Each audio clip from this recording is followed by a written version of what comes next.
How I became a stage mom or a momager. So my son Alex was always like talented. He's kind of like that miracle baby, as I've said. I don't even know if I said that before, but I had my tubes tied when I was pregnant with Alex, and he came anyway. So God definitely wanted him here. When he was young, he used to, when I would sit there and try to get him to learn his spelling words, I would have to rhyme. He would do things on beat. He would dance. His grandmother would pull out cardboard so he could go and break dance and all that kind of stuff. So he was just one of those type of kids. He loved to entertain, and he was good at it. So at the age of like 10 or 11, he was about 10 or 11 years old, but my mom had semi-retired, and someone was telling her about background work. And so we went and we filled out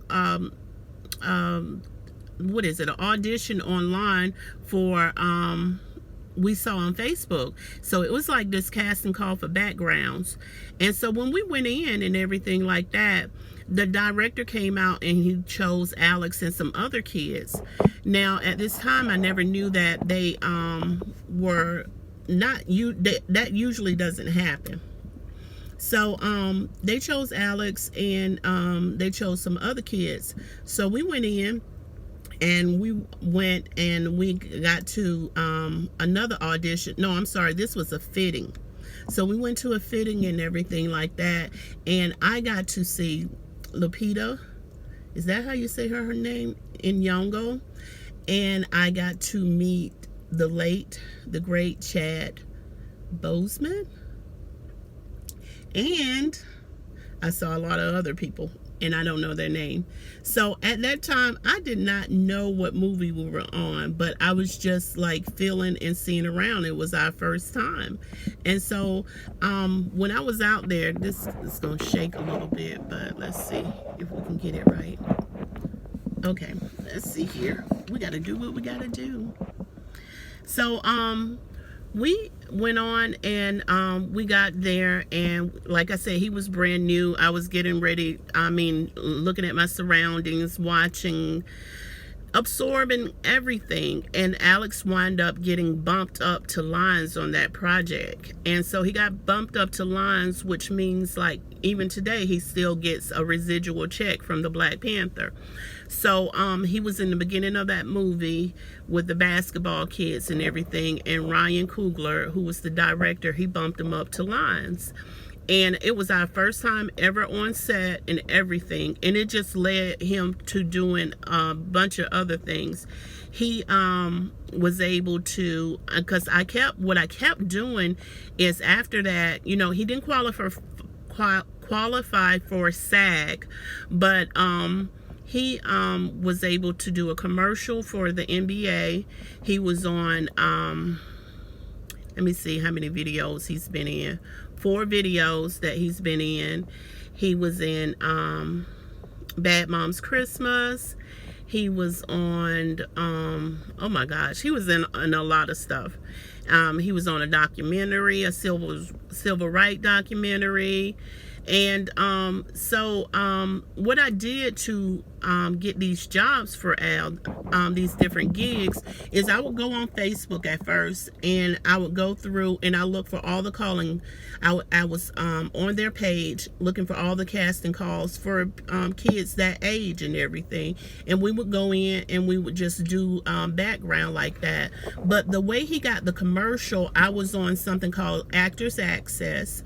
And Actors Access, you can either pay a monthly fee. Now, this is the only thing that I ever paid for Alex. I never paid for anything else, because I believe if the person has the talent, anybody who has talent, everybody has talents, you should not pay. Do not be sitting there paying and getting scammed by these folks. Now, Actors Access, they will ask you to pay $2 if you wanted to apply for something. So you would fill out these information. You put in your height, your weight, your pictures, all this kind of, it's kind of like your calling card.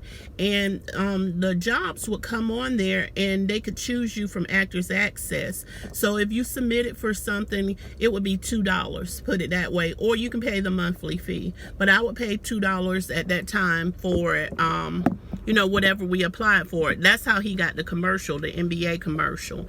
So he got a couple of jobs that way. And then some of them were like, just once we had got in and we were doing it so long, people would just call us and be like, is Alex available? Especially the ones for the music videos.